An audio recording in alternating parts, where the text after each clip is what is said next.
Joining me over here? Yeah. Call the meeting to order. Sounds good. This is the February 20th, 2024 Board of Commissioners meeting. We will begin as we always do with the Pledge of Allegiance. I pledge allegiance to the flag of the United States of America and to the republic for which it stands, one nation, under God, indivisible, with liberty and justice for all. All right. You have in front of you the agenda for the meeting. Are there any amendments, questions, changes that anyone likes to make?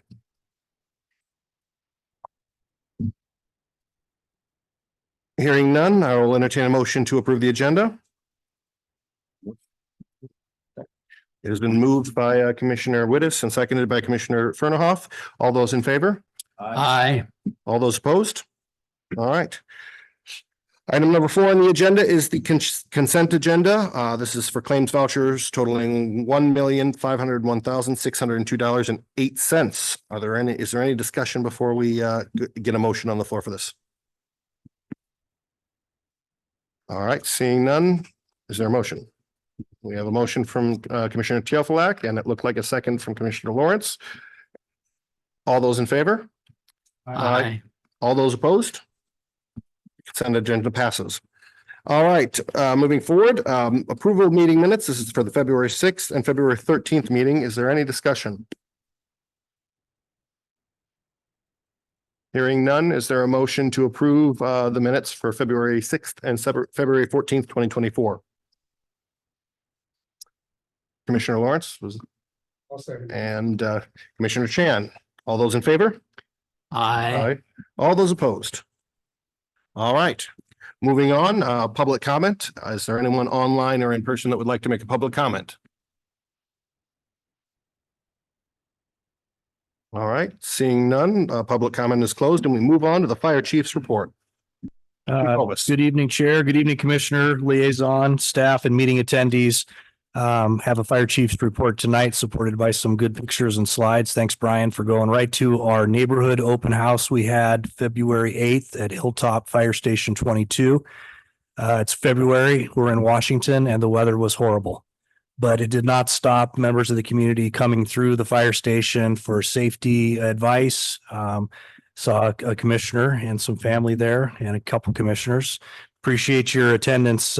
Staff supported over 200 visitors that evening and had a lot of picture opportunities in front of the apparatus. So it was a good night for us. Saturday morning, Station 11 was an open house for Scout Day. And a little bit better weather, but we did have about 300 attendees and lots of scout patches getting enabled. So it was a good day for us. So Brian, you beat me to it. Go ahead and go to the next slide. Commissioners, the director of Support 7 asked me to pass along to you a save the date. And that is for the Support 7 third annual reception and auction. It's going to be held from 2 to 5 p.m. on Saturday, April 13th. At the Community Life Center in Linwood. And I'll email Melissa Blankenship more information when it comes and the ability to RSVP for the event. So save the date, April 13th, 2 to 5, and that's a Saturday. Next slide, please. Commissioners, we have a new hire at the RFA, and his name is Jordan Maureen, and he's a community health worker. Jordan's most recent work experience includes time spent as an Indian child welfare case coordinator with the Stille tribe in Arlington.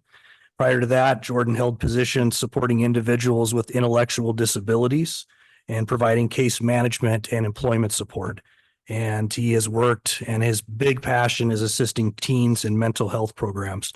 Very good introduction, very good resume, and an asset to our RFA and our community resource paramedic program and all the things we're doing with community health workers and support in the field. Okay. Next slide, please. Commissioners, please know that the headquarters basement project update, the safety improvements for code compliance, that renovation project is now complete. We've been inspected by the county building department as well as the fire marshal's office and have received certificate of occupancy. Next slide, please. And commissioners, my last update is our stock Pierce Enforcer pumper you approved purchased for was delivered last week. Personnel are preparing the apparatus for insertion into our fleet. That should take approximately 30 to 45 days. And this pumper will be located at Lake Serene Fire Station 23 when it hits the fleet in service. And with that, that concludes my fire chief report for this evening. Staff would welcome any questions from the board. All right, Commissioner Vernoff. Yeah, I just wanted to say thank you to staff for the basement outfitting. That is a huge undertaking. That I've been down there in the catacombs and could get lost easily without a rescue rope. And so just that photo of how neat and tidy it is, and that fact that we have occupancy certification speaks largely to the staff's effort. So I just want to say thank you very much. Thank you. Any further questions? Commissioner Chen. Yeah, I would, the new,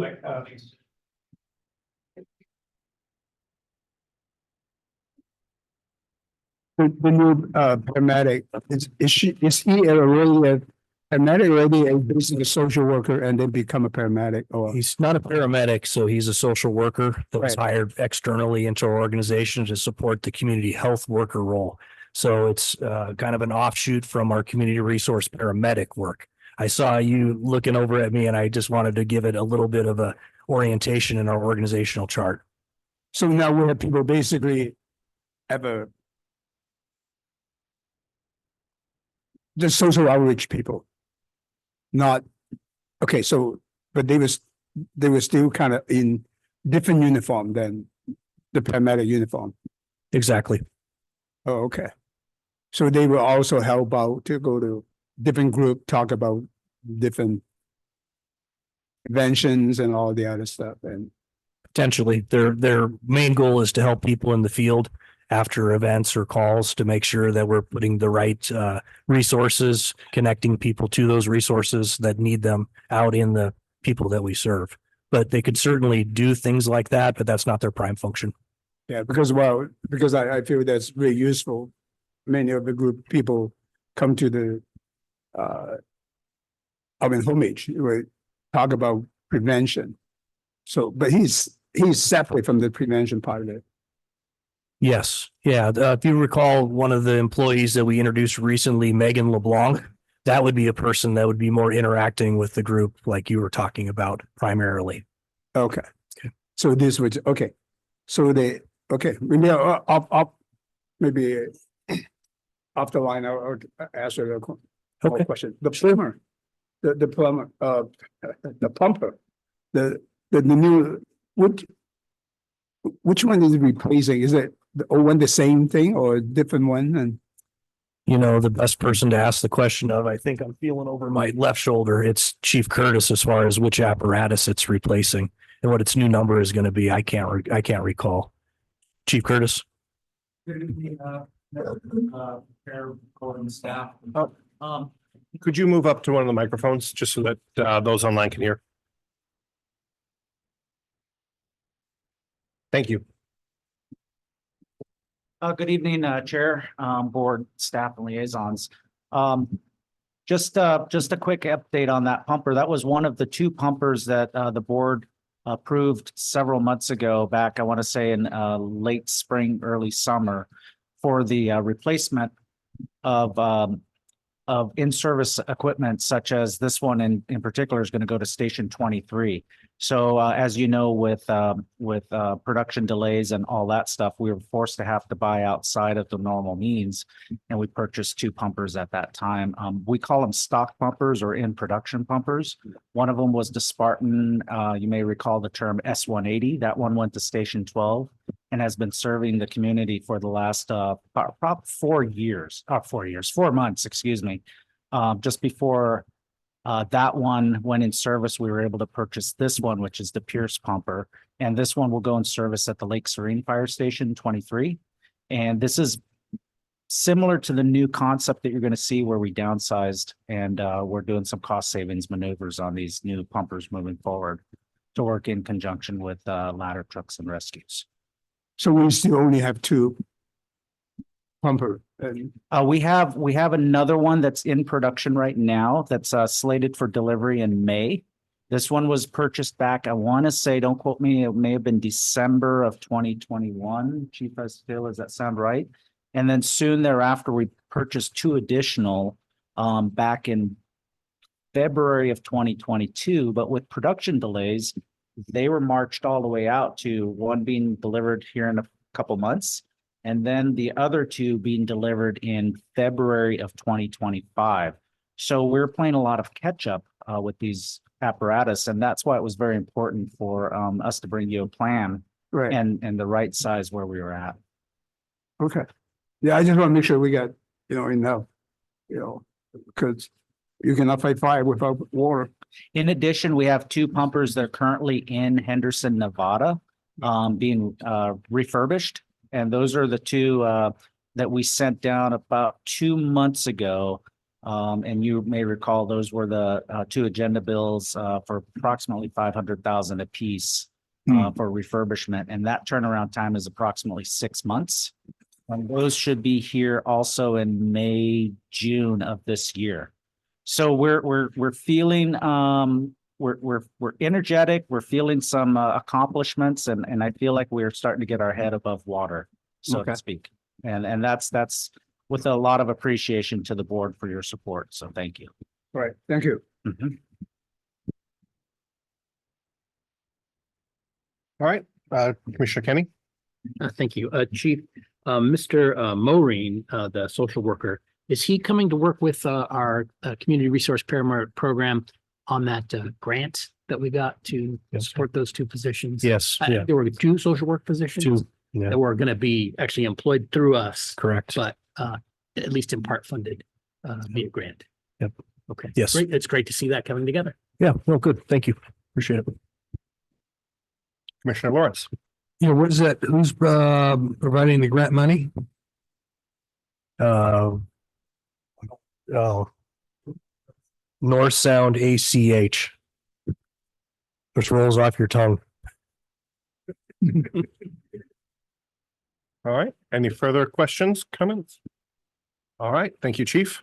Moving on, we have the Thank you. evening report. We have President Pat Moore on the line. Good evening, commissioners.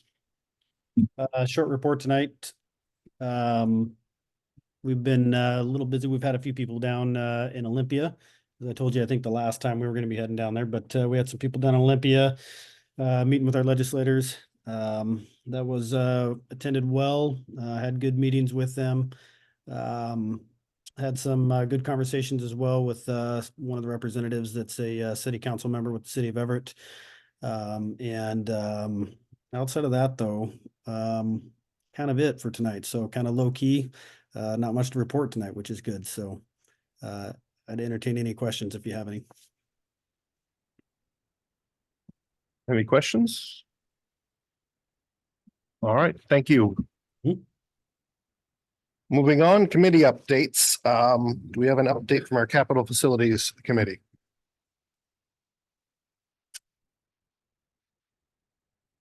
All right, nothing there. Update from Finance and Human Resources. Oop.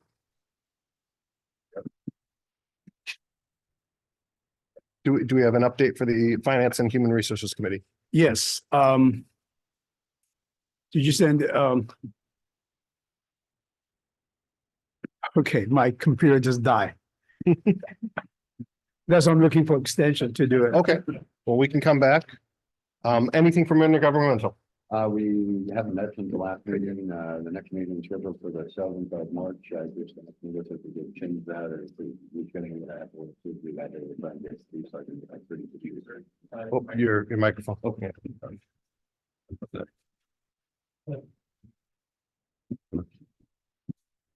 The next meeting is scheduled for March 7th. We haven't met since then. Going to ask if we can reschedule that. Melissa's working on that just so I can get my key. Pardon that. All right. Snow 911, anything new on that front? Yes, for the first time, I'm told at least in 3 years, the Snow 911 board met in this room in person on February 15th. And As you know, I was appointed to that. So as a newcomer, I was really hesitant to vote, but Chief has counseled me that that's an okay thing to do in the future. So I will step in more wholeheartedly. The four things that they had gone over were the 2023 year-end budget actions, paging replacement system. Currently, there's pagers apparently being used by staff out there, and they want to replace that aging system with a newer kind of system. And I didn't understand exactly what it was. So I can get back to you if you need some sort of information on that. Surplus radio equipment, there was a vote to go ahead and release certain legacy type of walkie-talkies and portable radios and stuff like that. And then the final piece was insurance coverage updates, which I found fascinating because apparently not more than 5 years ago, they were paying in insurance fees somewhere around $50,000, which now 5 years later is $450,000 for coverage. So that stuck in my head. The next meeting will be roughly around the same time next month. I believe it will be here in person with the option for Zoom. That's all I have. Yeah, I could read off of my item there. We had a great meeting. Thank you. So, and I think afterwards, I think Chris is going to send out this memo to all board members, everything else. We have Paula joining us, and she gives a good idea, and Commissioner Lawrence and Commissioner Jim, we're all kind of get together.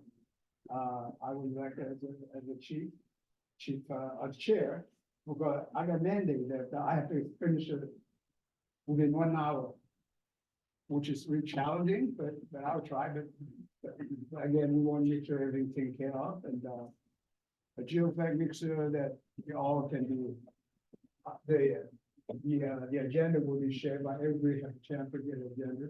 So we're gonna make sure that our next agenda, the next meeting, we'll talk about the agenda at the end of the meeting. So everybody prepare what to expect to talk about. Commissioner, I want to talk about a little, that's kind of mixing with the HR as CAO, Chief Administration Officer. And then also we talk about the fast track programs, which I think in a discussion, we basically saying that make sure that Jan, you need to turn your microphone on.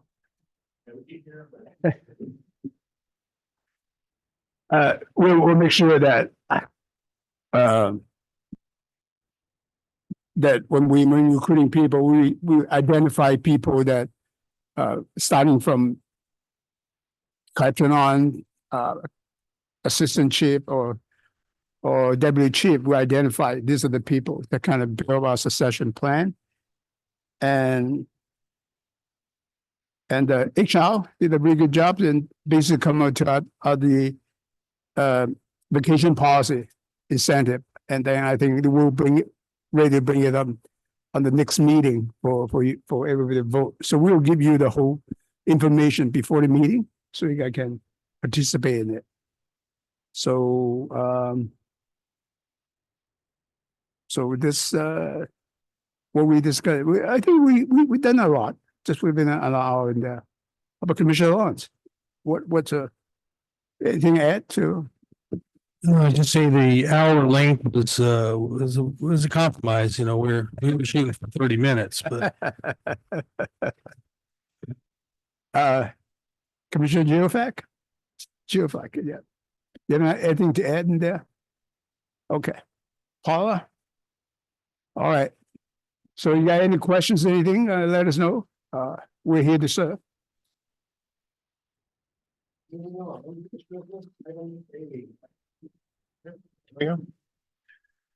Unfinished business item A, 2024 budget, board priorities for action. So last week we discussed the items that were suggested, and there were a couple of other items that we ended up kind of assigning out to the committees that they fell underneath the jurisdiction of. So that leaves us with capital facilities plan for Station 22 and property acquisition work that we're on. are working on right now. As the first, fire marshal duties with partner cities, permanent RFA responsibilities, number 2. Number 3, intergovernmental relations with City of Edmonds and other regional partners. Number 4 is fireworks ban messaging and enforcement. 5, revenue funding. That's the specifically related to the fire benefits charge ballot measure efforts. And number 6, succession planning. In the last week, are there any suggestions for changes or anything else that we didn't cover last week? If not, I'll entertain a motion for us to just adopt this as our 2024 board priorities. Second? Or motion to approve? Okay, motion from Commissioner Teofilo. Do we have a second?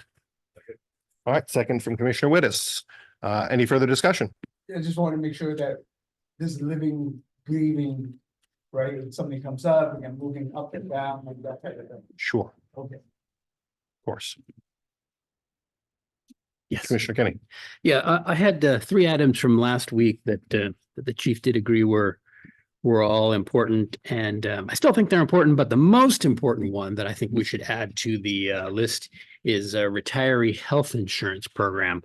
I think that offers an interesting opportunity to benefit our employees, but also benefit management here at South County Fire. And the devil's in the details, but it's an interesting idea that I think is meritorious enough to rate being on our goals for 2024. So I would move to amend the motion to add a 7th item, retiree health insurance program.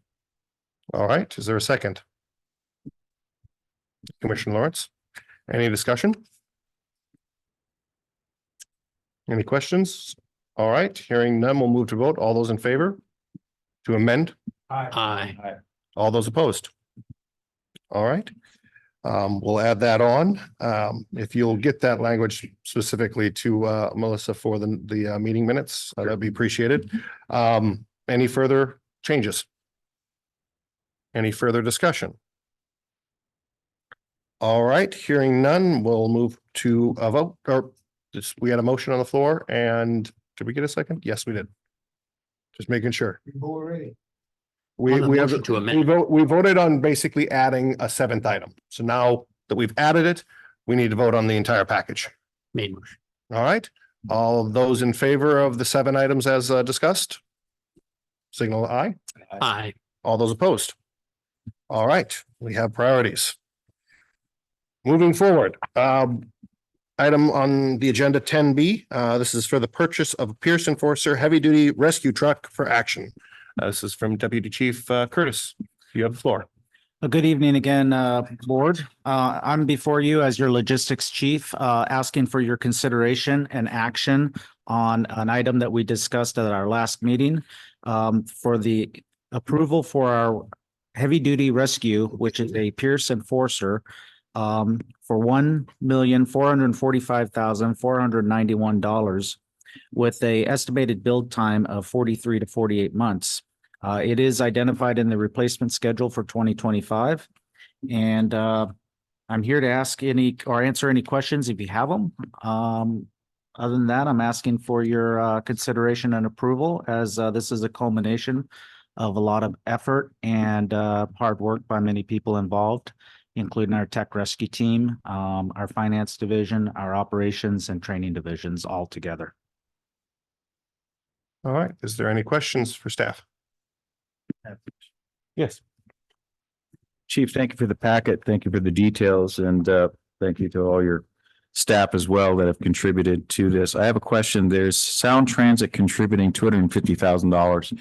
Is that amount in jeopardy based on any kind of timeline, like use or lose? You know, I would have to defer that to our CFO. I don't believe he's indicating that's not the case. Okay. We've met the obligations of that contribution with the manufacturer and had to go through a process to ensure that they complied with the dollars and the expectations of the Sound Transit team as they contributed those dollars to this piece of equipment. So the money's already been received by Sound I Transit believe so. Confirmed, yes. in pocket? Okay. Oh, okay. Terrific.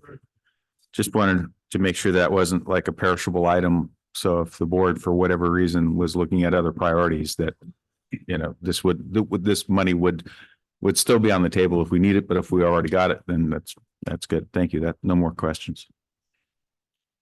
Is there any further questions?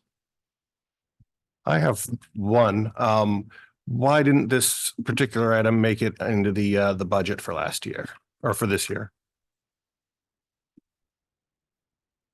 I don't think we I think covered that. I can. I think at the time, I don't think we realized we had a 4-year build time at the time of the budget. And if you go back, it was slated to be in the 2025 replacement schedule. And as a result of it being a 4-year build, is why I don't think we anticipated the technical rescue unit that we're looking at being a 4-year build time as a result. So that's why you're seeing it now, and we didn't wait till the next budget cycle, and we didn't have that information at the time of budget development. That was things that we found out as James and the rest of the team were looking at what we needed based on Sound Transit and the new with light rail coming in, and what are the needs for that apparatus and what they were going to be. And at that point in time, as James and their team did the work, they realized we were looking at 4.5 years. If we didn't get, and that's getting in today. So that's why. It wasn't all that long ago, Commissioner, that it took 365 to 380 days to build a piece of equipment. And those days are gone, and it happened really fast. I think a lot of us were caught off guard. Myself, in particular, I did not see that wave coming. And I speak for probably the fire service in the United States as a whole. The industry literally changed overnight. I look at Chief Wittes there, or Commissioner Wittes.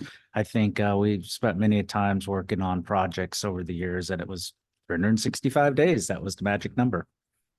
Yeah. Any further questions? Just a comment, I guess, from me is, when it comes to long-term planning, it's critically important that we understand the supply chain. This isn't something new. With these long build times, we knew it back, 2 years ago when we were building our fire trucks and trying to get them repaired. It's really important that for our budget, for setting the benefits charge, for all the calculations that we do, for all the estimations that we do, that we get those numbers right. When we add a $1 million item, there's other items that may come up this year that could be important, whether it be, finding I don't know what other issues could come up, but I would say that, I guess, if the expectation in the past was it takes about a year and a half to get one of these trucks, that we would, now we're sitting at 4 years to get a truck. It seems like we kind of fell behind the curve somewhere along the lines, and we need to get better at our estimating. The other thing is that the current truck that we have doesn't seem to have any issues. That, it's not like one of our old engines that we had a nickname for that would break down all the time and just gave us all sorts of problems. So I personally don't know if we were to stack this up against something, let's say if we were able to get bunker gear that didn't have PFAS in it, that would be a sizable purchase, but it would be an important one too. That's something that the Tullahuala Bay Fire Department just did a large purchase on that. And so when it comes down to priorities, we really need to get this stuff into the budget. I don't know if I'm comfortable at this point voting to fund this because of that fact. Otherwise, we're just going to be stacking up unforeseen expenses. And I guess the gear being an example, if it does come to fruition, that's a foreseen expense, just an unknown of when it's going to come. So as we do that, we talk about the fire marshal's service and what taking that on could end up costing us. I think we're starting to get into our reserves at some point with these additional purchases. Is that kind of how it ends up going? Where does the money come from, CFO Bothwell or the chief, for these unforeseen items that aren't in the budget? Well, I guess I'll say in the replacement schedule, and I don't, James, you may have to tell me when they're actually going to take money, when they're first going to get money. But I will say the rescue truck was in the replacement schedule, right? And it's set up, and the work that CFO Bothwell's done. The difference is that based on the needs, we needed, with the money from Sound Transit, we need an extra $250,000. So the actual increase in addition to the budget is 250,000 and some change, I'm assuming, James, because we need a tandem axle because of the weight requirements for the equipment we need as a result of the new risks that we're dealing with. So to answer your question, and Chris, you can nod if I'm correct, is we had anticipated the expenditures of those funds in the out year, right? So this doesn't have outside of the additional 250,000 that we'll have to fund at a date in the future when the bill comes due for a truck we're ordering today, and we'll pay when, usually we pay for the chassis, half of it, and then we pay for the rest of it on delivery. So 3 years from now. So to answer your question, the majority of it was funded. Okay. We were short the 250,000 as a result of the additional, and it's really because we go from a single axle to a dual axle truck to carry the weight of the additional equipment needed for Sound Transit. We had the $250,000 that we got from Sound Transit. So the budgetary impact outside of what was already anticipated, looking at the future for replacement, was an additional 250,000, which was, and that's a round number, was additional monies that was not budgeted as a result of, because we didn't know certain costs and stuff at the time. But the general dollars that were in the replacement schedule, we looked that out 25 years. I know Chris gets that information. We look at it. So this isn't we need an extra $1 million. The $1 million is there. We're going to spend it at the same time we anticipated spending it, or roughly around the same time we were going to spend it. We just need to get it in queue earlier because we went from a 24-month build to a 48-month build to, my guess is it's going to be longer than 48 months when we're done with it, just as a result of what's happening with the supply chain, and it's ever changing. And we do our best to keep up, but to be honest, I will tell you, I think it's going to get worse before it gets better. And we tend to chase it, and at least this time, we've gotten better, because last year when we came about a fire truck, we said we think we need 1.1 million, and we're not sure what truck we're buying. At least we're now bringing you what we're buying and the total cost of the first. So we have made some incremental steps forward in the current scenario we live. But we did, like I said, to answer your question specifically, Chair Rowland, we were short $250,000 as a result, and CFO Bothwell and James and the rest of the team have worked how they're going to move that and work that in the future. So I hope that Thank answered you for the answer. some of that question, because I think it was a pertinent question. I think that was a good answer for what you're asking. No, I think that answered most of my concerns. I think it's one thing to add, Commissioner Rowland, Yes. and Commissioners, just keep in mind, and this was discussed at our last meeting, that this apparatus itself has no backup currently. So we have the benefit of not having a name moniker for this apparatus that everyone doesn't like because it's worn out, right? Like Christine, right? Or those type of words. This rig is in a good spot where we can continue to use it if our first line unit goes down, or if there is one of these emergencies where we can deploy staff on a second apparatus. It's important to think about. It's a good story problem to have. I'm proud of staff that we were able to secure $250,000 from Sound Transit, because we've all looked at each other and go, when are they going to start putting some money our way? And so I'm happy we have this story problem that we can go purchase an apparatus like this that's more capable than the one we have right now. It's more suited for our needs in the future. So I just wanted to add that. Good explanation too, Bob. Thank you. I want to thank you all for addressing my concerns and I guess the doubts there. Sometimes just getting them out there, we can get the answers that are required. My one last question would be, when we do this forecast planning, there's an amount that we think we're going to be spending on this.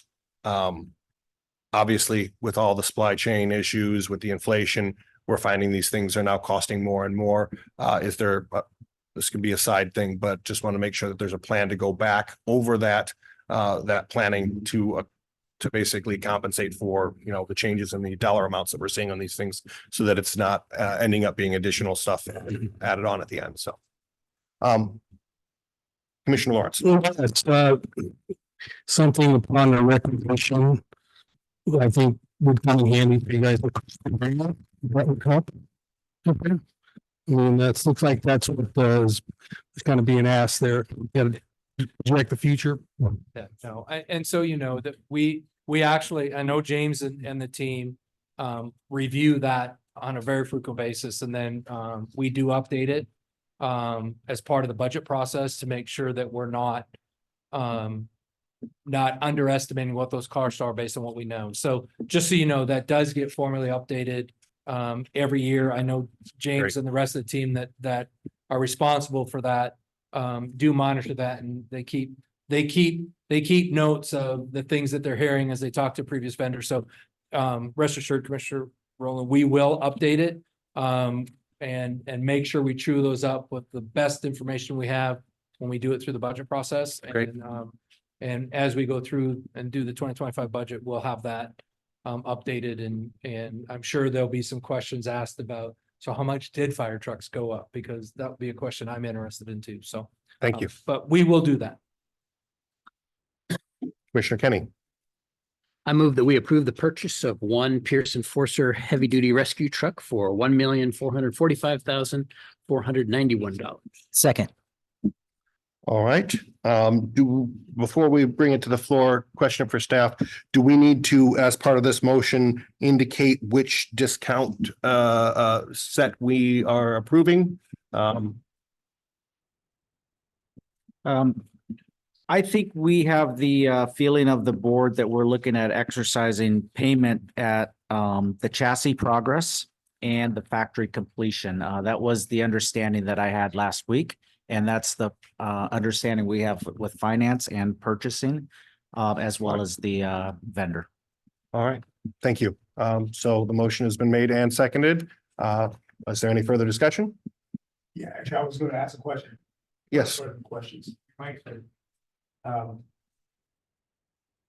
In the past, we always have the like replacement schedule. In general, we just put how much money each year we go into. We don't, to me, I don't even look in detail when you're replacing that and certain type of thing. Are we still under that kind of policy exercising? I know quite a few times when the time was tough, we said, well, can you extend that replacement time, right? So, because I don't want, because that's my comfort level. I don't want to go in detail about when you're going to spend money, that type of thing. So I will tell you that in the, I don't know, the last couple of years, we've come to the board with the updates of the replacement schedule, i.e., you know, when the downturn happened, we extended the lives to 20 years. We brought those back down to 12 and 15. Part of that's because of how long it takes to get things when you order them. And we did that, and we gave, some of you weren't here at the time, but we did that for medic units. We've done that for engines. So we still do, from staff's perspective, we still look at the replacement schedule in that same fashion. We project out 12, 25 years. We then take that information, we work with finance, and then Chris does the work that's needed. And the way he does it, where he allocates the money that gets transferred, you know, because remember before it used to come, property tax would go right into the reserve accounts. Right. You know, CFL Bothwell has it coming in the general fund, then has it roll out of the general fund into your replacement schedule. He does it differently. It accomplishes the same task.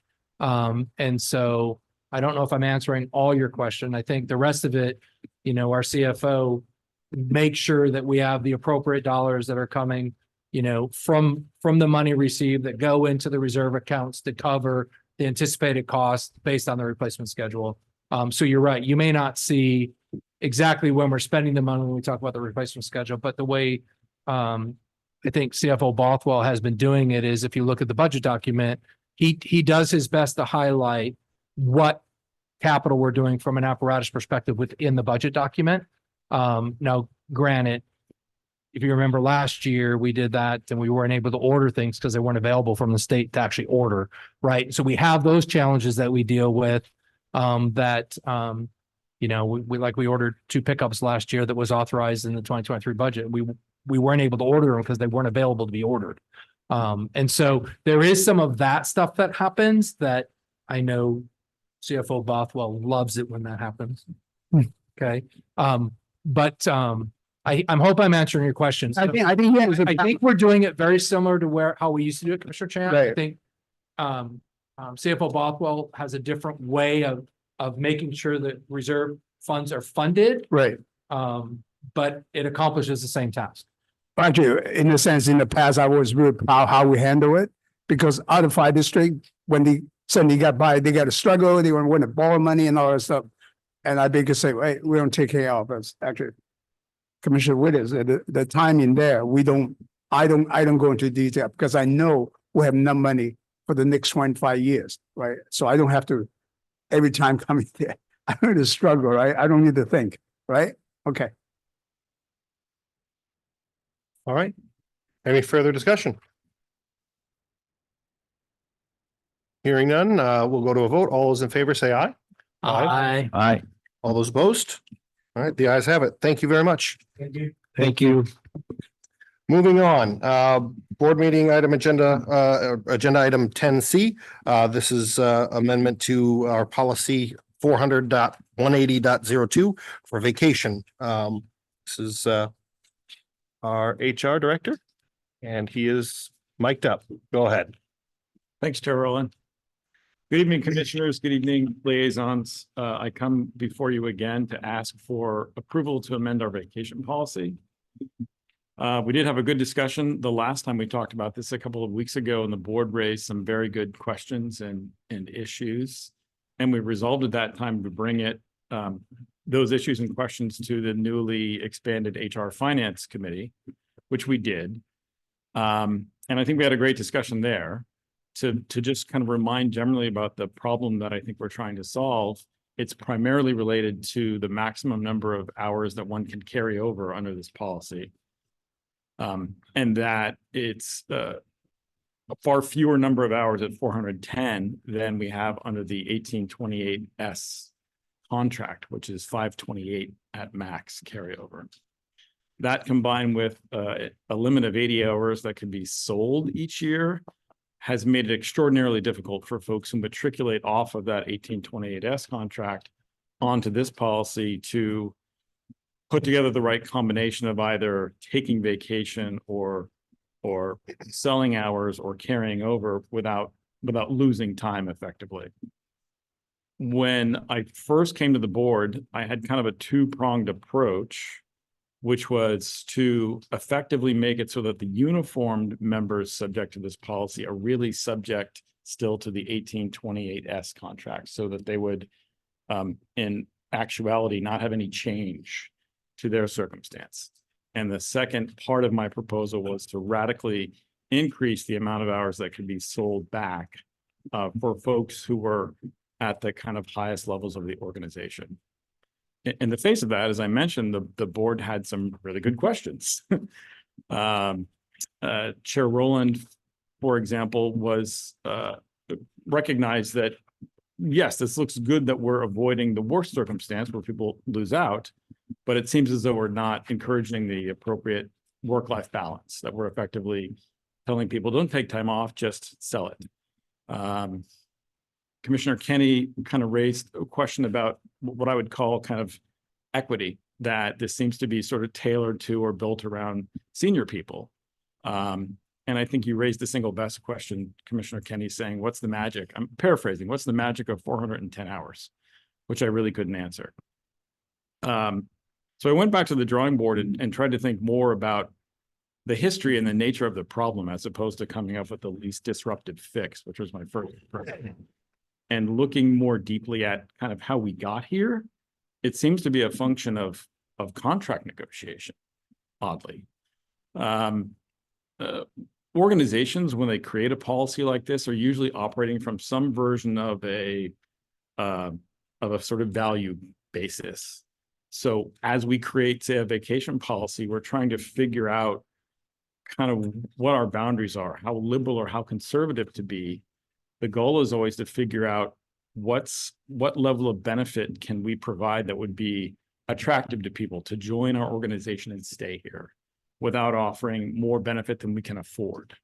So that's the kind of calculus you must do as an organization when you're thinking about things of this sort. The RFA came up with a very reasonable calculus that you would see across organizations, both in public and private spheres, which is to say, we will create a maximum carryover that's 1.5 times your annual accrual for vacation. And that way you're striking a balance between kind of a use it or lose it on one end of the continuum, or a really huge amount of carryover that would effectively allow people, to your point, to never take vacation and just bank it. And whether you're trying to manage to a quarterly stock price or be good stewards of taxpayers' money, you've got to figure out how do you create a system that balances those interests, attracts people, keeps them here, but doesn't spend too much to do it. The 1.5 times carryover ratio was changed in a contract negotiation. I think now a couple contracts back with 1828, they negotiated to go 2 times that carryover. And subsequent to that, the 1828S group organized and negotiated a contract that essentially aped that twice ratio for a carryover relative to annual accrual. That's why we've got this sort of issue with our current policy, because we've not adopted any amendment to our policy in keeping with those other changes. So there is no real magic to the 410, except that it was a logical ratio to come up with at the time. And now I think it's one that's doing us a bit of a disservice because it's that proverbial brick wall that I've referred to. So my approach that I brought to the folks on the HR Finance Committee was different in 2 ways. One, it was primarily to change that annual accrual carryover, not the accrual, I'm sorry, change the carryover so that it was twice anyone's annual accrual, not 1.5 times that accrual, and make that across the board. So it applies to all folks, not just those at a given level in the organization. And then to add some language that would allow, under the chief's discretion or his designee, to allow somebody to have additional carryover and give them options to either cash that out or take that time off early in the new year, in the coming year, which would give us that opportunity to actually look at somebody's work-life balance and say, have they been taking appropriate amounts of time off? Is it really time to say you got to take time off? Or have they understandably been very busy with something and they've only got 40 hours extra of carryover? Let's allow that person to sell it and make better plans in the coming year for vacation. So you'll see in your packet toward the very end, I think beginning on page 62, the relevant documents. I give you a few documents just to show you that history and show you the other contracts. The most important couple of documents are at the tail end, exhibits 4 and 5, where I show you a tracked version of what I'm proposing for changes and what I'm calling a clean version that represents what I think our policy should be with those 2 major changes. Changing the carryover so it's twice the accrual, and allowing for a chief to decide if somebody's got more than the maximum accrual, what's the best thing given that person's situation? Do we give them a cash out? Do we give them additional time to take vacation in the coming months, or some combination thereof? And with that, I'll see if there are questions. Are there any questions? I just wanted to comment. I think during our discussions, I think during our discussion, basically there's no actually encouraging people to really take time off. One of the reason, right? Because they accumulated. And also that there's no cash benefit or a loss for the district. Is that correct? There's no financial impact to us, right? Okay, I think that's what discussion. So, actually, our community kind of endorsing that policy in here, just that everybody knows. Commissioner Kenny. Yes, Mr. Cullen, I appreciate the changes. I like what you've put together, and I appreciate you addressing my equitable issue so that it applies to all of the administrative staff, whether they're in a very senior position or a not so senior position, everybody's treated the same. So I appreciate that. Thank you. Thank you. I mean, if I may, I actually think this is a better thing than I came up with because of that feedback. So I appreciate those thoughts. It helped. Commissioner Wiss. Try to figure out how to say it right. I don't really like this. I'm 100% supportive of it. Don't get me wrong. I don't think it addresses the need that's out there. We've taken firefighters' mentality through the contract changes. We just keep going up and up. And when you get to the exempt staff, they're different. They're totally need to be treated differently. And I think we can address that in the succession planning that we have in our priorities. But I just don't want to pass this and then forget about it. And 5 years later, 3 years later, something's going to come up again. Thank you. Are there any further questions? Commissioner Lawrence. Comment, I think we discussed it a bit in the committee meeting. Is, part of the problem is that we have is, manning. We don't have enough people to do the jobs, and most people are pretty darn dedicated and just going to get the job done and don't take time off. So I hope we get to that, well, succession planning right now, hiring people we need that we need to hire. So hope the board takes that up. And the staff. Yes. Commissioner Furnaugh. I have a question on page 66, item 32.3, number 1. It says here, upon written resignation with a minimum of 2 calendar weeks notice, the board may waive the notice period. Are we expected then that you're going to bring before the board individual instances of this particular vacation debacle that somebody hasn't taken a vacation? So they now have to come here and get our approval of some kind? Am I reading that right? Well, not necessarily, which is to say, my request of the board now is to amend our vacation policy, and what you're looking at. Is this the old? That's the union. It's actually the 1828S contract. Okay, That page. okay, So it's just to show the difference in right. accrual and I can carryover. just see at holiday time, I got 30 employees in here looking for, okay, Yeah. thank you, sir. Any further questions? Okay, I do have answer. I think I agree with you on some of the exam people, differences in there. I think we did discuss in the recruiting some people, we might have to, for a little bit different later on, but that's another problem, another day to solve. And I would just offer kind of in response to that, Commissioner Chan and Commissioner Lawrence, the chief and I have certainly talked about doing our best to make sure that we don't have single points of failure when it comes to duties and responsibilities. And yet that's always a challenge for any organization, certainly when our size, our admin isn't that huge.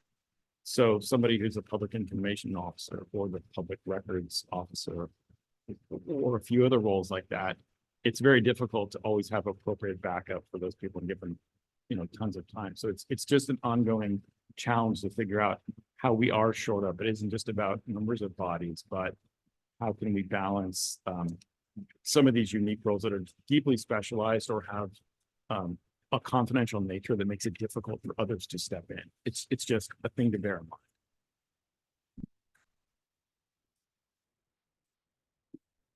mind. Question that I have, we've got a couple different versions here, so I want to make sure that I'm not getting things confused. There's 2 questions that I have. Number 1 is, this originally was supposed to be identifying the issue for uniform personnel because, of the transitions there. It's now gone to the entire staff, correct? Correct. Was there a thought behind the broadening of the scope? That I think it makes sense in light of how we got here, that we have now a subset of rules for the admin folks that isn't as fair or rich as for the other 350 members of this organization. And so that allows us to take care of the unique individuals who are uniformed, who do get promoted to positions like AC. We can take care of that problem and provide the same sort of opportunity to other people who may have years wherein they have difficulty taking enough vacation to not lose it. Okay. And then the language here has an additional change that wasn't mentioned in the summary.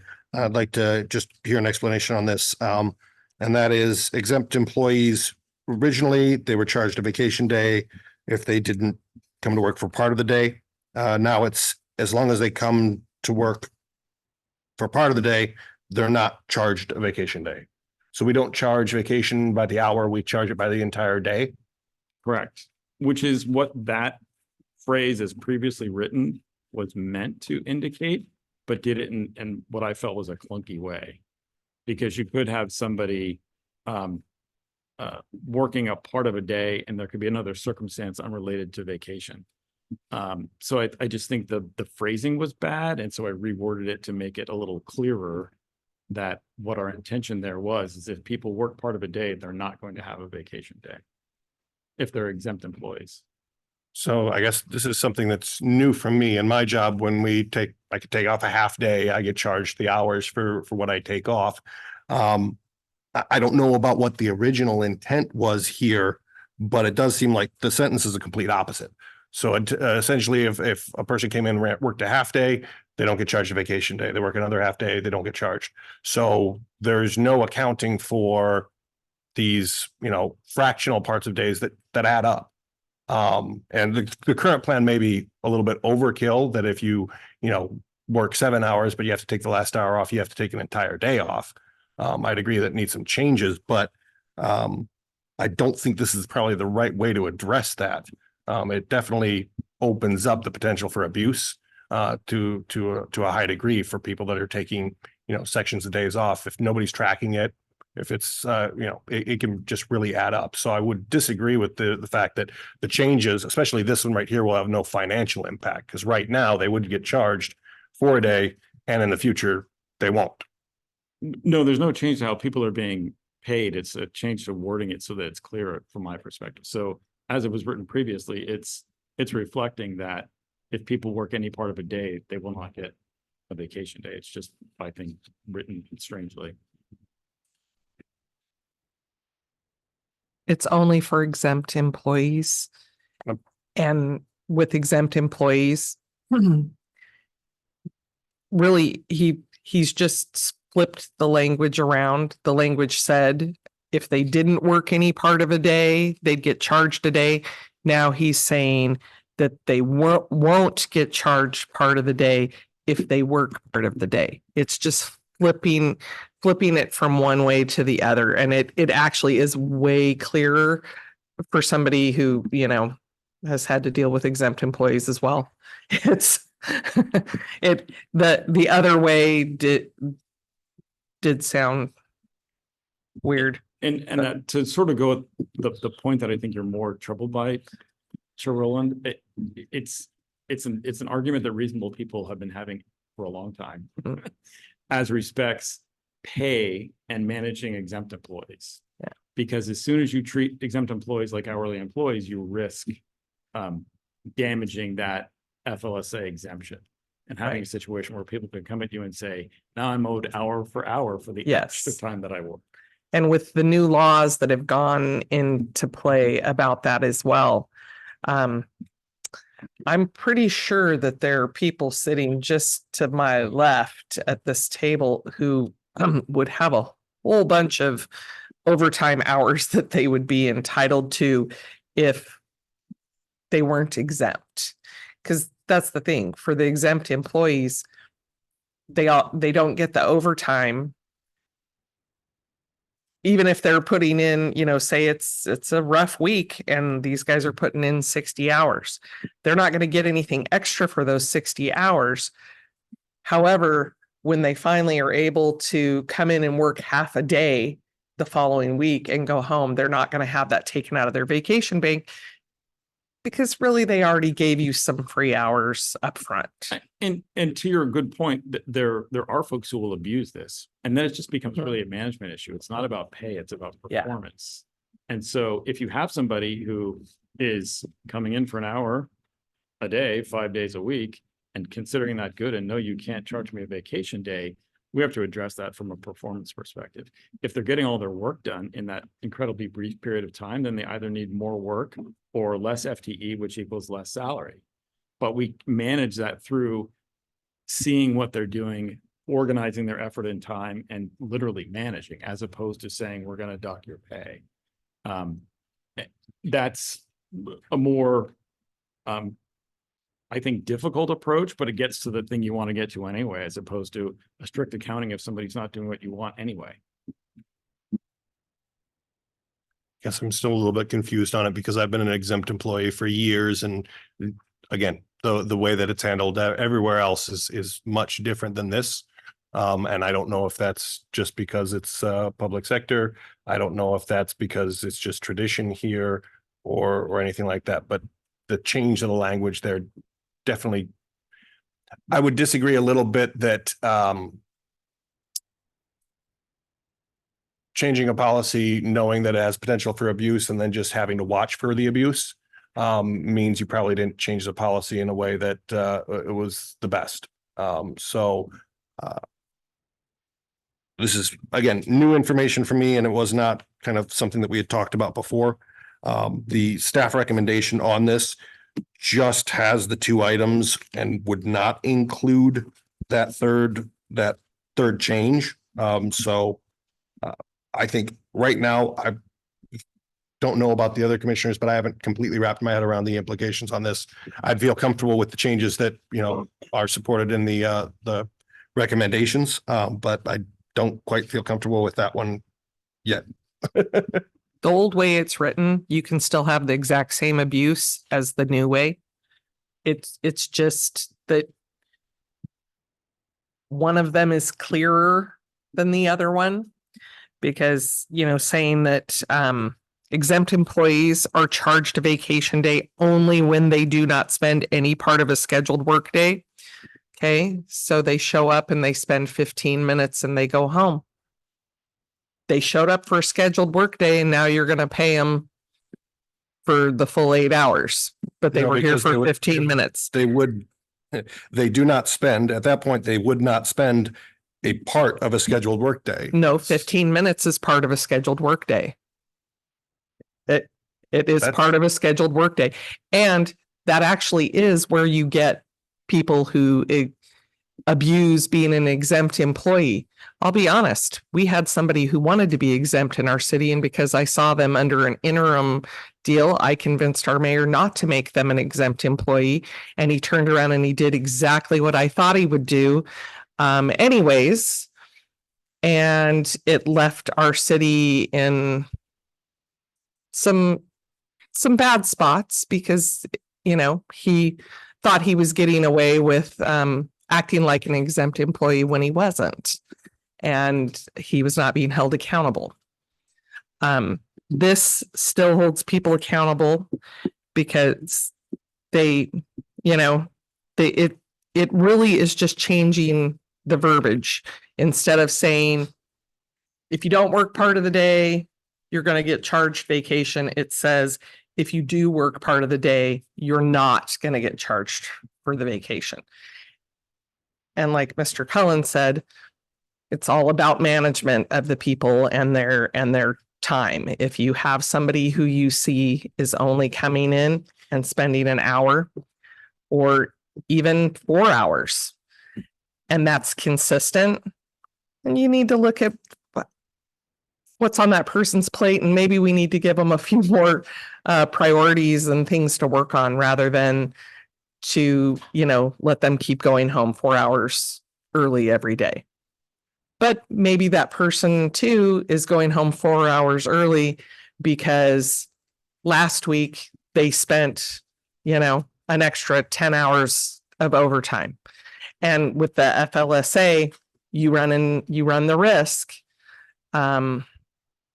of people being able to come back to you and say, oh, well, now you owe me overtime for this. And so your verbiage needs to be really clear. And I personally think this verbiage is much clearer than the previous verbiage. They both accomplish the same thing, but you're looking for something that is crystal clear that nobody can go, oh, but It's just my opinion for what it's worth. I do it in my day job. I think that the first sentence can definitely be interpreted two different ways. And that's where we're getting this confusion here, is because the way that I'm interpreting it by the any part, I don't know legally where this is. My last question is, for policies like this, do we traditionally have a legal review of it, and has it been checked off? I don't know. I think it would depend on the policy. On this one, there isn't a need really for. Okay. All right. Any further discussion? Well, I For the think. original. Because I said a lot of voice in here. I think no matter how you write, first of all, I think you mentioned we need to really design the matrix, the result rather than time. Because if someone's smart, they can get anything done. Because right now you have situation, you're not going to walk around. We don't have time clock in here, right? We don't have time clock. And secondly, a lot of times working remote from home, right? It's very difficult. So you really have to lead by the leadership, right? The leader really work hard and basically has to be not being generous with the kid, with the people's underneath there. And then one department look at that, oh, so-and-so department, they're always gone, and the other one not. So eventually, I think you cannot write the language, whatever you want, is going to be the system. System is basically monitoring from my experiencing. And then if you go in there, you feel that the organizations are working hard or the organizer is not working hard. So it's your challenge, but develop matrix, measure result rather than time. I think that's the best way to do it. All right. Any further discussion? All right. Seeing none, we'll move to a vote. All those in favor, Do we well, have- I guess we need a motion. And we need the language of the Yes. motion, please. I move that we adopt Director Cullen's amended version of Article 400-180-02 dealing with vacation, listed at page 67 of 72 and noted at the top as exhibit number 4. It contains the red line of the changes. If I can suggest amendment, that would then adopt a red line version. Can we amend that to page 68, which is the version as amended? Yes, the as amended language. All right. That's my intent. So the motion on the floor is to amend the policy per the changes on page 68 would be the final version. Is there a second? Commissioner Lawrence. All right. Any further discussion or debate? All right. Hearing none, we'll go to a vote. All those in favor say aye. Aye. All those opposed? All right, the ayes have it. Moving forward, this is under new business. Sure that I didn't skip anything here. Meeting disruption guidelines for discussion. This is with myself and Chief Hovis. Chief, do you want to take a point on this or? Okay, so one of the things that we don't have in regards to meeting disruptions is a policy or just kind of standard rules of engagement, what we do, what we don't do, whether we retire to the back, whether we don't. And I wanted to bring that forward for, what should our policy be around that? Do we, the last time I recessed and I went to the back and people stayed in the room, people approached the individual. We need to really understand what we should be doing in those circumstances, especially if it's a much more volatile situation with someone who is becoming, physically combative. Both for the protection of those in the room, the guests and the staff, and also for legal protections to make sure that we're not crossing any lines or staff isn't crossing any lines that gets them into hot water. Just wanted to open this up for discussion a little bit. Go ahead, Commissioner Lawrence. Yeah, well, we decided that the person comes in, they get the 3 minutes, let them say whatever they want. 3 minutes is up. We shut off the mic, time's up. And then you're talking about if they got volatile after that, Correct. trapdoor. That's not, that would. I don't think a trapdoor will be in the budget. Oh. So yeah, no, that's re-clear the room. Sounds pretty good and call the sheriff. Any thoughts on your end? Well, Chair, I was just going to add that these potential or sample announcements for public comments hybrid meeting come from as noted in the agenda bill, it comes from the city of Linwood. It's a public document. They've had some problems at some of their meetings in the past, so it's just a sample. So that should be noted.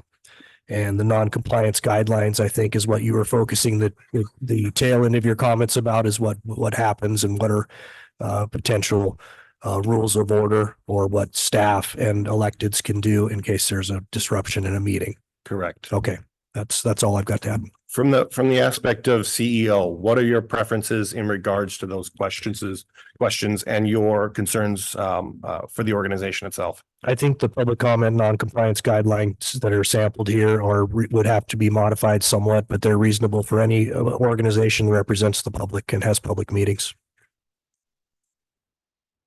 All right. And then there was also the question of getting a off-duty police officer, and that is last page. If you flip over. I have a question or comment. Yes. I do think we need a script that whoever the chair is or is leading the meeting would say before the person starts speaking, so they know what the rules of engagement are. So we need to come up with that script. So some of the things in here are pretty good from Linwood, I guess. But this is pretty long, but we would need something that explains enough, but it doesn't take too long to do. All right. Or we could post it as well. I think you got to tell the person. Okay. So that they know. Yeah. All right. Well, we'll work on getting something taken from this and distilled down. Do we have the ability to turn off people's mic right now, or is it just? We do? Okay. I'm getting the nod from behind you. Cause that was, a concern of mine that if everything's done here. I agree with Commissioner Teofilek that before we start public comment, if we go through just a brief, public comments for you to speak to your commissioners, please, keep your remarks relevant, and you have 3 minutes here. And I would say even over there where they sign up, it wouldn't hurt to have what our rules regarding it are just on the sheet that they're signing up, that they say they've read the rules and are agreeing to them.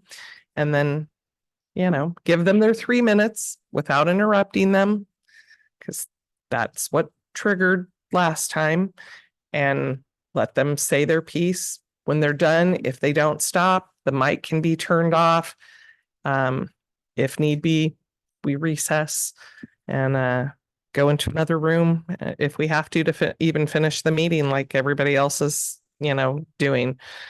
I have not seen it happen on Zoom yet, but of course the person can more easily be kicked out on Zoom. And that's where a lot of the cities are having the problem, is it's actually the Zoom bombing that is going on, where people are stating some pretty heinous things. And the problem with that is that in some cases, it's part of the reason why it's horrible to say that it's benefiting my little city that it's happening to others. But I'm standing on that platform as to why we still are not going to be on Zoom, because you can't mute them fast enough. Some of them are so fast that they unmute themselves and then they're able to continue the rhetoric that they've been saying. But I think for here in person, just giving all the information up front will give them the ability to not be able to say that, well, I didn't know, or I was following the rules. Because no, if you didn't read the rules, they're right over there, and you signed your name on that piece of paper that said you just read what our rules are for engaging with the group. All right. I do want to bring something up that was brought to my attention this afternoon. To be aware of, the PUD, the Snow PUD has their meetings the same day as we do. In their afternoon session, someone did show up with a gun in their hip. And they had to have security called to, nothing actually happened, but it became a very serious concern in the moment. So this is something that no matter what the size of our organization is, it can happen. We need to be ready for it. And we need to understand what our roles and responsibilities are from a safety perspective in case of an emergency. So that is, I guess, another recent development that helps back up the need for this. I will work on a short policy for the announcement for public comment, as well as just a procedure for us in case, stipulating that we don't approach an individual unless it's absolutely necessary for, the safety of people, and that, we try to clear the room as someone is becoming physically combative or something to that nature. And I will ask for any input to that process. Commissioner Kenny? Yeah, we don't have to solve this problem by ourselves. And we have different ideas that have been expressed here about what to do, mostly in circumstances regarding in-person, in-room issues here. But I know the staff has other things that they have worked on and are prepared for.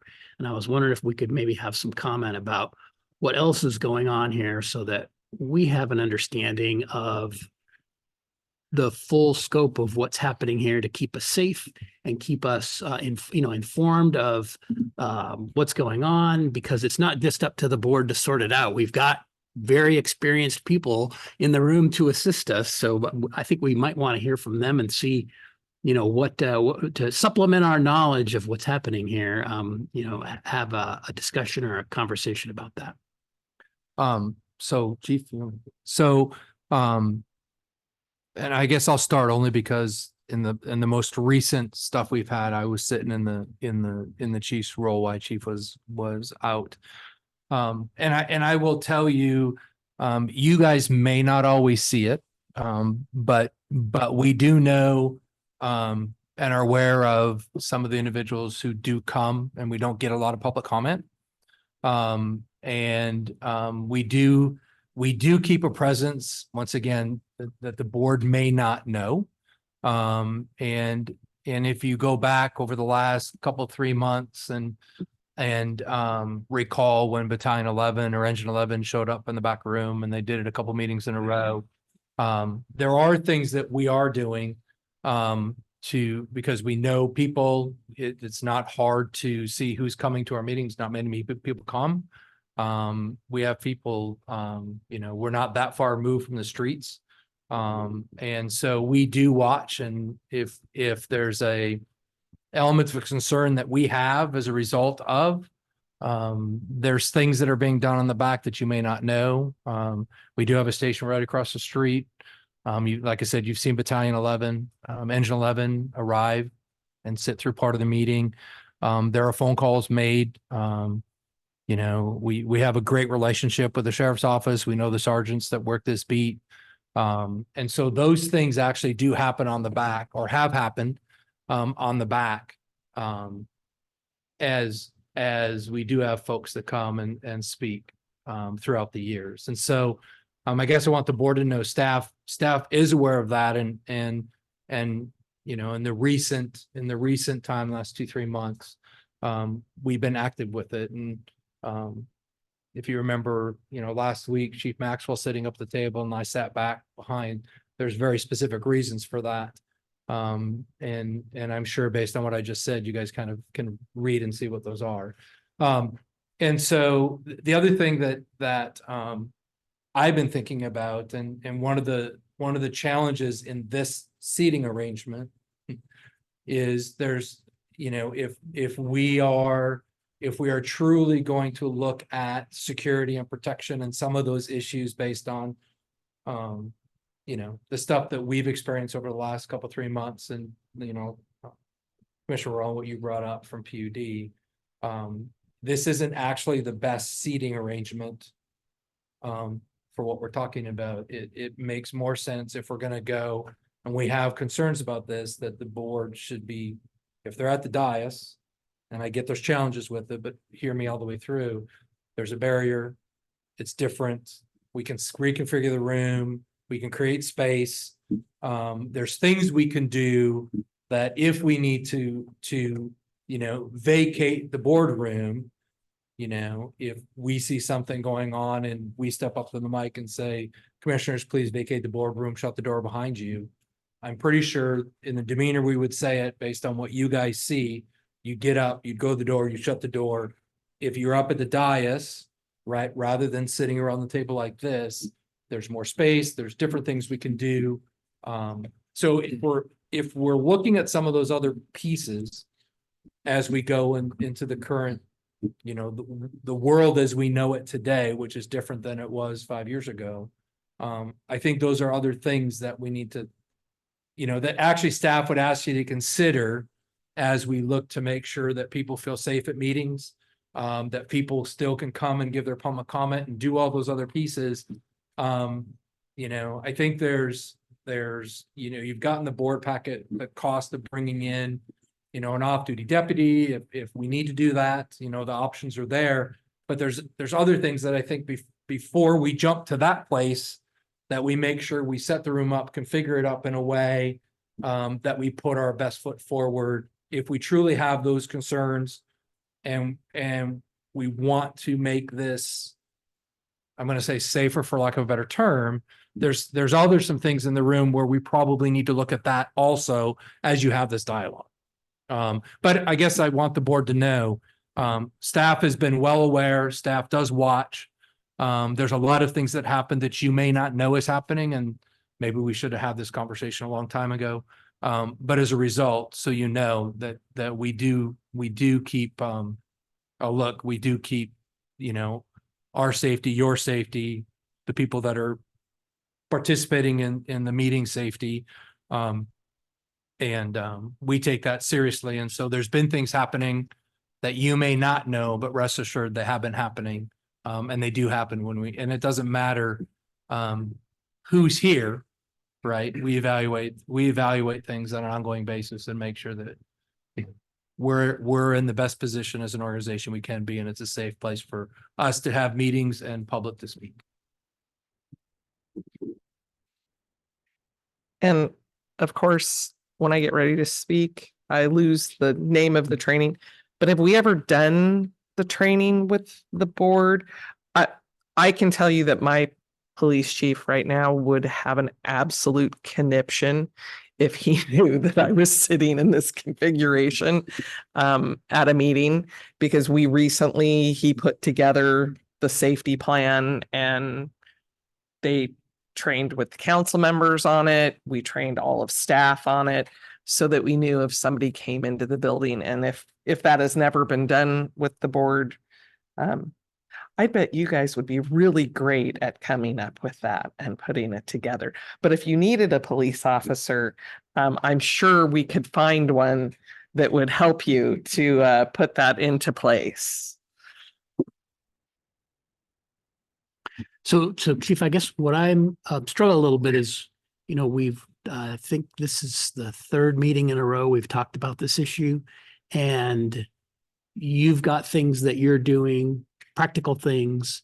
How can we get a meeting of the minds between the board and staff, senior staff, about this issue and what's practically going to work? Because Rich Davis gave us 2 memos. My paraphrasing of that is, there's not a lot that we can do. A lot of things, or the things that we can do have negative outcomes for us in other ways. So they're not great options. If I recall, he also had some concerns about the Linwood policy related to the online, which is a little bit different than the in-person that we're talking about. But I guess, how do we get to a meeting of the minds between concerns at the board, things that you're doing, to actually marry up a plan that the board's aware of about kind of what's going to happen in more tense situations like happened recently? Kind of is there some path we can come up with to do something that's not just talking about stuff, but actually has something that's practical? I think Commissioner Kenny, I'll go first, and I would say the two things that I'm taking away from this that I've heard general board consensus and liaison consensus is that the chair should have a script. We should post rules at the entrance. And my suggestion, which I would put to the board, is page 71 of 72 in the packet, the public comment non-compliance guidelines, or the starting of a safety plan and what to do if someone does disrupt the meeting, would be good starting points to meld between where commission might be feeling they want to go and what staff could do to support that movement. So that's what I've heard so far. We're still, I think we're still just trying to weed through what we have for consensus, and so we can get some direction as staff and support a plan. But those three things, having a script, now being, and that to include being able to turn off the mic, posting some rules, and having a plan for when something happens, that's seems like what I'm hearing we've got some consensus on. Commissioner Fernhoff, and then Commissioner Tiffany. Anytime we were talking. Oh, you had more questions, sorry. I've been waiting and No, I'm sorry. If you're in person, could you please just raise your hand? Because it's really hard when there's not a commissioner that's just videoed in to have one person down here and one person over there. It's difficult for me. I will get to you as soon as I get to Commissioner Fernhoff, since I have just granted him the floor. And then if that's all right with Commissioner Truffield. And I feel bad because Chris has been holding this question now for some time, so I'll make it quick.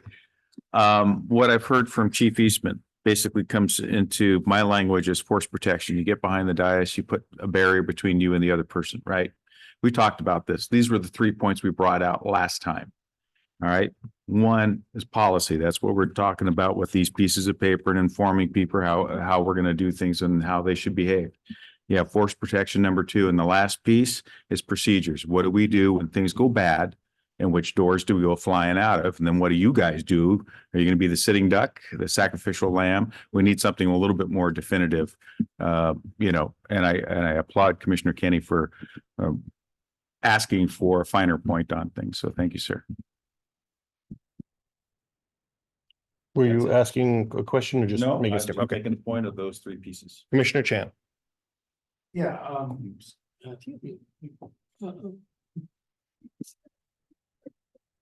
I think I went to so many city council meeting. The first thing they basically, public comments, they basically just tell you right before that, 3 minutes, blah, blah, blah. And admins are really good. Basically, by 3 minutes, they have this light, flashing lights. Okay. So I think we can just go and learn something from our city and see what from you, from everybody else. There were so many people, angry people in those meetings. You went to the PUD. At one time, I spent a lot of time in the PUD meeting. Thing.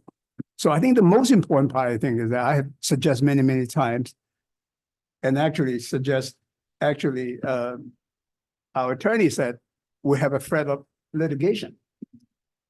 So we can have an executive meeting, talk about it, right? So actually in the SNO 9-1, when the first commissioner, they said the first thing is to just cut off the meeting. Actually, if you go to YouTube, there's so many angry city hall, they cut off the meeting, they retreat, boom, you're done. So we don't need to, definitely I don't want to come to here as a scared person. I want to be why would I prepare? But I don't want to worry about every single time. I think we talk so much in here, back and forth. We're not expert. Learn it some and go to our executive meeting and sort it out. There's no point to tell everybody what we will do. Out in the open public in here, it's kind of. I mean, if somebody really want to be harm to us, they listen to right in the meeting here. It's to me is a real waste of time, and have little discussions in here. Commissioner Tiaflak. Yeah, I think we need a security plan. And that's something that we would have drills with, so we can act out and know what to do exactly. And I'm not sure if a workshop is when we could do it. It's not necessarily the most timely best time. Like we can't just have a workshop right away. But do we have a spring workshop planned? Yeah. I don't think we have a schedule yet. No, Okay. not So yet. maybe the next couple months, we could have I think we would need like a professional to create a plan for us. That's what I feel. All right. Commissioner Lawrence? I like this seating configuration. 'Cause I know I could be Jim out that door. And you'll probably, up on the dais, I'd probably be at the end, waiting for you guys to get going. I'd be stuck. Commissioner Lawrence, I'll give you a secret here. That exit door is the best because you get out of the building. Even better. Yes, yes, seriously. You can actually, this fence This is there. is the better seating situation then. Yes. I don't think fighting over where we're sitting is going to be the best long-term plan for Commissioner and again, the people in the back of the room, safety as well. Out the door, we need to practice, because like Jim and I would plug it up, you guys would be stuck. So what I'm hearing here is that we do need a safety plan to Liaison Schwisser's point.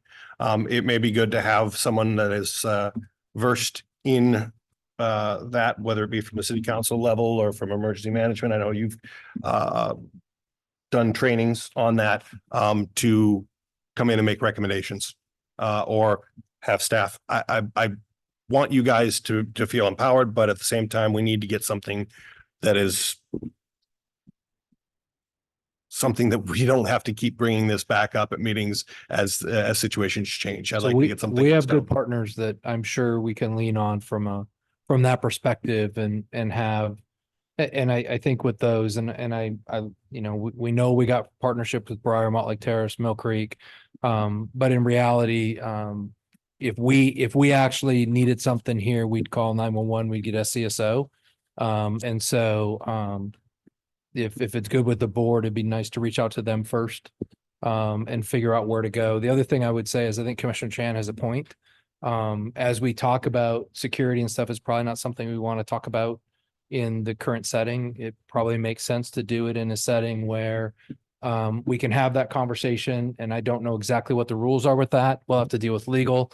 But I think as Commissioner Chan said, there are some avenues to have at least a preliminary conversation, an exec session, for us to do some of the work, for us to talk about some of the detail pieces of that you don't necessarily want to be, on a policy that's open to everybody and their sister to read. So there's a few things that just from staff and unless Jason or Chief already know, to make sure that we can do it in what setting, what's the appropriate setting, do that, to have those conversations, and then get the documentation, all that stuff drawn up and an understanding of what that is.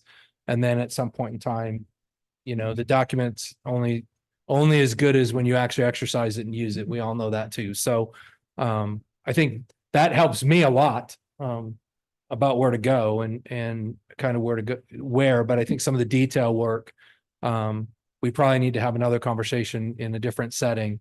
Probably like Commissioner Chan said, an exec session at some time in the very near future with regards to this topic. Once we get a little bit of homework done and maybe one of our partners within SCSO. Take another vacation later on. All right, Staff was asked to bring those two items back, just the sample that I provided the chair what the script was, plus the costing for SCSO. So we'll definitely work with our partner agencies or SCSO that's got jurisdiction here to bring something back. so yeah, Do a I safety think plan. a security plan is what Yeah. we're discussing. That's what I'm hearing. Okay, and Security the plan. CSCO. Snohomish County Sheriff's Office or So that's the last page here. the last page says SCDSA, so Snohomish County Deputy Sheriff Association, their guild. Want to make sure that we Yep. understood the differences between those. Yep. And then I guess since we don't really have a plan, we're not all on the same page here. I would feel more comfortable given the recent disruptions that we've had with a sheriff's deputy here at our meetings until we can feel comfortable that we've got something set up that we wouldn't need that presence. I don't know, how do my fellow commissioners feel about that now that we've seen numbers? I don't have my agenda up, but it was like $90 an hour. Is that right? Correct. It's basically 360 per meeting minimum. I think And that that's covers 4 hours, which I think Commissioner Lawrence may be the one that we're gonna have to have protection from if it lasts over 4 hours. So yeah. So $90 seems like a good price to me. And I think that it does make sense for us to have security personnel like that during our meetings. my understanding is this is not part of the budget, so we would have to pass a motion to approve this, correct? It's not part of the budget. At some point, a motion would have to be made to amend the budget. Yes, an amendment would be brought forward at a later time. All right. I have a comment. Yes. A member of the public who frequently supports our department pulled me aside and said firefighters have no business trying to be police. Okay, so when we're talking about putting an officer here because we have a known threat, I think that's wise. I agree with the Commissioner Teoflack. But that was made very clear to me.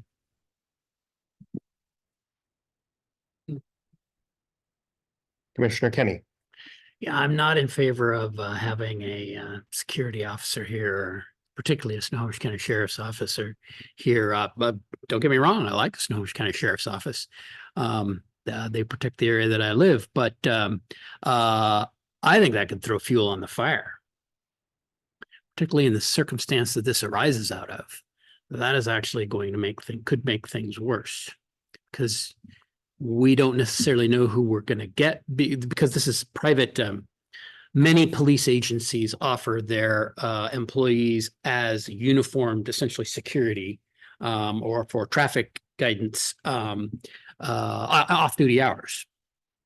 The entity that does it most in King County is Pacific Northwest Finest, which is run by a former Seattle Police Department officer. And so I'm not sure how this runs in Snohomish County. Evidently, the Sheriff's Deputy Association does this, but I think that could be particularly problematic for the individual that we've had here. I also think it gets us into liability issues around that person taking action on our behalf. You don't know what prior relationship they might have with the individual that's been here previously. There's just a bunch of unknowns there, and them acting on our behalf could be problematic if they decide to go hands-on. So I just think there's particularly for what we've had, I know individuals are concerned about the person that was here, but the reality is he hasn't been back to the last 2 meetings. He was here for like 2 meetings. I know I've talked with staff about this. I've talked with other commissioners who are not as concerned about him doing something here. So I know there's a division amongst everybody here in the room of those who think this is a force protection issue and we should be behind bulletproof glass, and that, this is just a much ado about nothing. So I think spending the money doesn't make sense. I don't think it's actually going to make us any safer. And if we do it, which I'm not in favor of, don't bring a Snohomish County Sheriff's officer here. Get an off-duty state patrol officer, an off-duty Everett Police Department officer, some other department besides Snohomish County Sheriff's Office, because it could just inflame the situation as opposed to making things better. Question.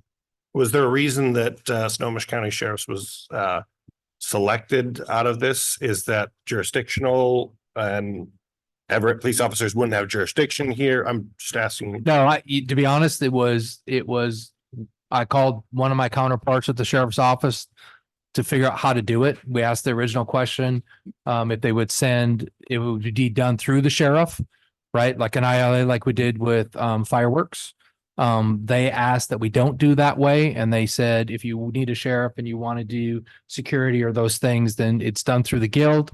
And it's done independent from the sheriff's office, but they're uniformed and they bring their car and there's, right. So they look like a deputy. They're just done through the guild and you pay them under a 1099. So to be honest, why we went down that path was to say, we called the sheriff's office probably because it's who we work with the most. And they said, we prefer you not to do an ILA from their seat of leadership. Go through the guild. And so that was the information we brought forward because it was kind of probably what we're more familiar with. As it turns out, there are several places that do this and several throughout. There's, I don't know, 6 or 7 within the state that do it.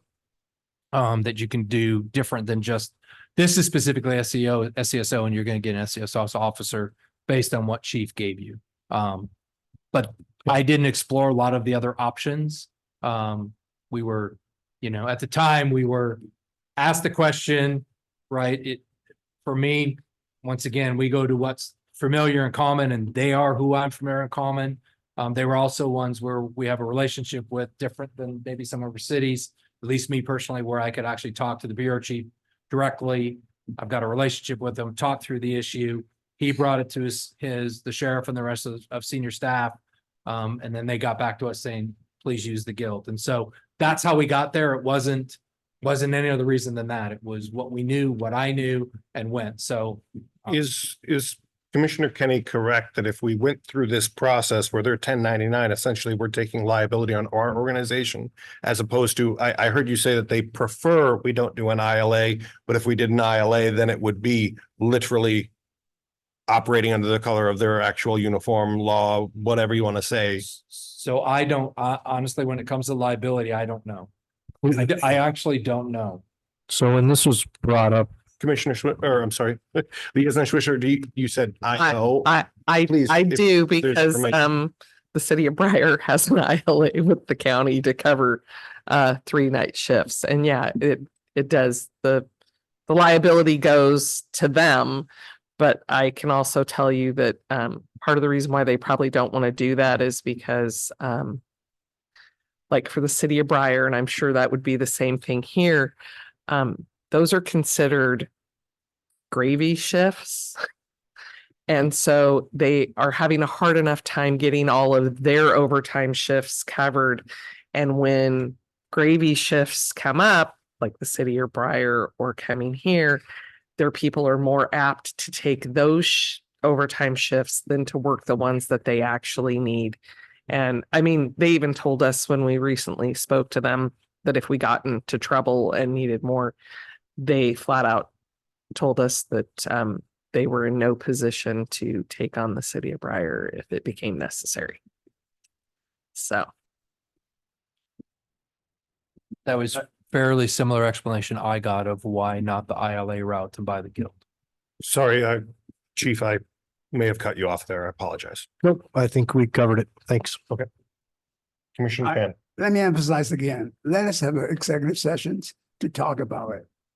I know this individual. I think we're overreaction to this individual. I know this individual since what, 7 years now?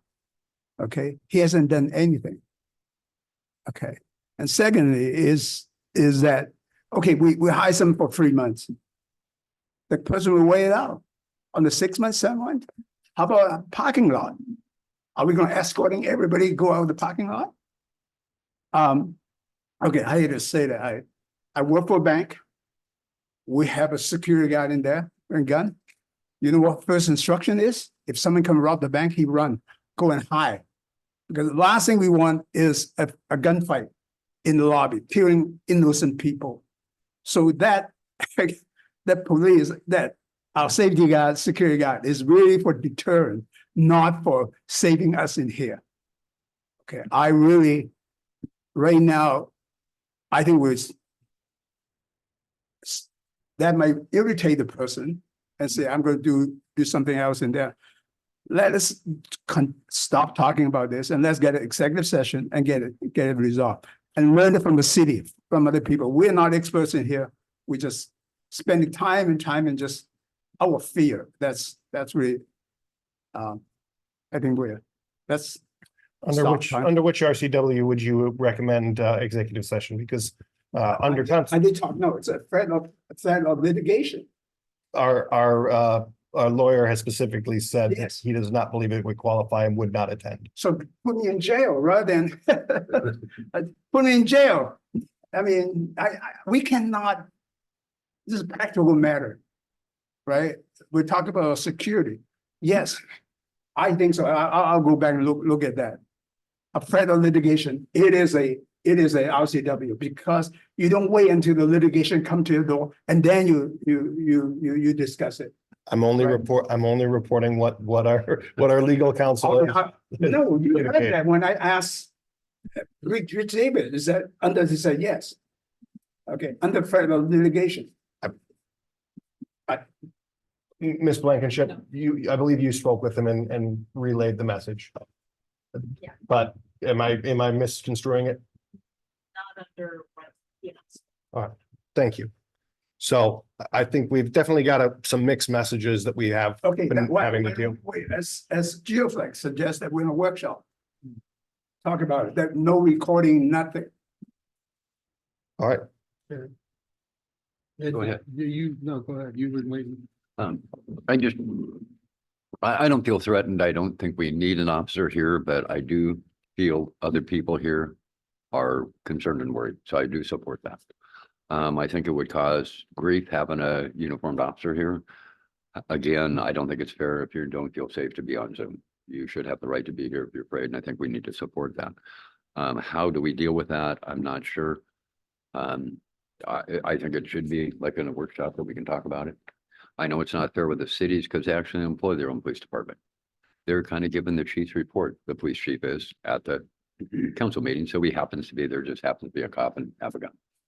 We don't have that.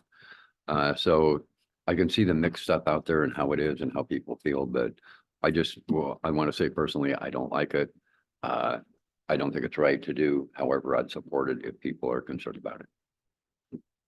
Actually, we're in a second week of work session, there's no camera there, no recording, right? we'll schedule something out. Yeah. Commissioner Lawrence. Yeah, I mean, yeah, I would like to discuss this in executive session, but if we can't. But man, there ought to be a way that we can. The second of that would be our work session. But until we figure it out, I'd say any of those concerned about their safety, because, some of us at our sell-by date's coming up pretty quickly, so, who cares? But younger people might want to stick around longer or whatever. They're more concerned. They don't need to listen to the guy, just go out the door right then. And that solves that problem. If you're concerned about your safety, go out the door until we solve the problem. And I have from other sources about this guy, and benign in that sense. There hasn't been any issue of that, except for threats, right? But not the physical going after stuff. So, but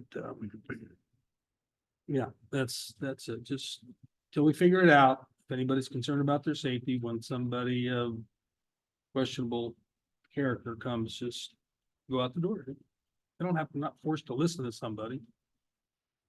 Commissioner Kenny. RCW 4231-10-1 A, sorry, not A. I says potential litigation. When the agency's threatened with litigation, they can have an executive session. I don't know. We've been threatened with litigation multiple times this year. Sounds like it to me. If we've got counsel saying that doesn't apply, maybe we need new counsel. Well, I will ask him to send his analysis out so that you guys can hear it from the horse's mouth, make sure that we didn't get something lost in translation, and we'll go from there. The potential litigation deal is for you to actually talk about the litigation. This topic would be considered off topic for litigation. Just for the record, I am the person who deems if the items are viable for executive session in my day job. All right, I'll get a report from our legal counsel as far as any options that he sees there, or if he does not see any, and we can move from there.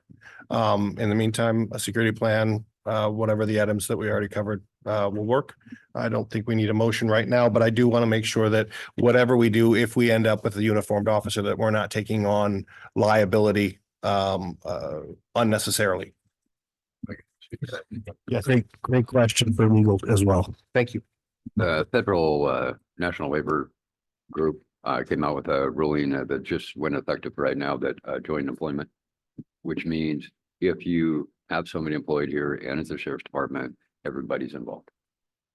And they don't know how far that'll go. That can go as far as even being part of the labor negotiations. But right now what the ruling is if there's any sort of joint employment, both parties are out there. So no matter how it's done, even with a ILA, probably is going to be out there. It's not directed towards police or fire, but it's going to take that road. Interesting. All right. Any further discussion on this matter? All right, hearing none, we will move on. Brings us to commissioner comments. I want to start by saying that I hate this expression, thoughts and prayers, but if you haven't seen what happened in Minnesota, there was a emergency an EMT that was killed during a police encounter, rendering aid. So Two cops. two police officers perished as well. So I just want us to consider that. And, you know, I know that we've outfitted our force with bulletproof vests in this situation. He was wearing one, is my understanding. And life is fragile, and you know, these individuals that we are tasked with overseeing put their lives on the line every time they respond to a call. So Just we have a very strong relationship with Burnsville Fire, if you don't know. I personally do. I know the chief very, very well. I've known him for 19 years. Our organization has done a lot of collaborative work with that department. We did a lot of collaborative work with them over the pandemic. And so just so you know, this one's far more personal than some of the other ones for me specifically. I did not know the medic, or at least if I met him, I don't remember meeting him. Like I said, I've done a lot of stuff with Burnsville. This organization has done a lot. I know they use our checklist. They used our playbook for COVID. I mean, they're a very active partner of ours from another state. And so this is not probably the right setting to say we've got a great partnership with an agency in Minnesota. But if you could just keep them in your thoughts, that would be, they're a small department. They're 3 stations. They're a small community outside the cities, and yeah, so thanks.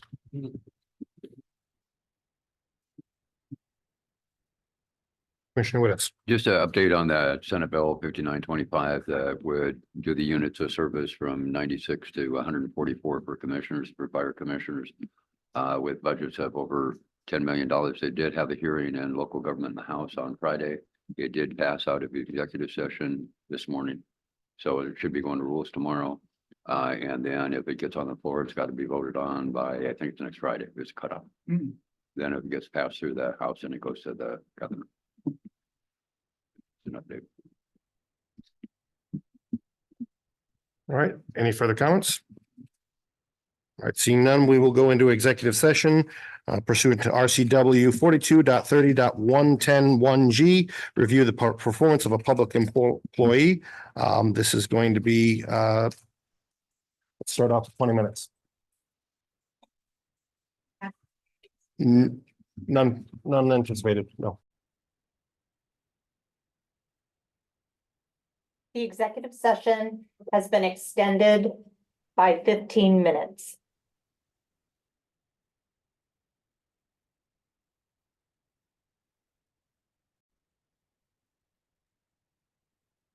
The executive session has been extended for 20 minutes.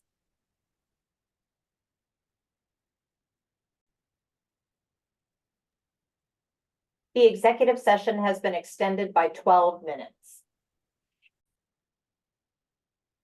All right, coming back into session, there's a motion on the floor, or a motion to be made to suspend our rule that we passed a couple months ago to end the meeting at 10 p.m. And we will continue in executive session.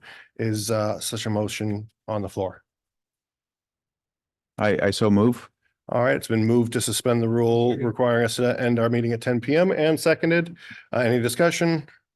All those in favor say aye. Aye. All right, we'll resume executive session for an initial time period of 20 minutes.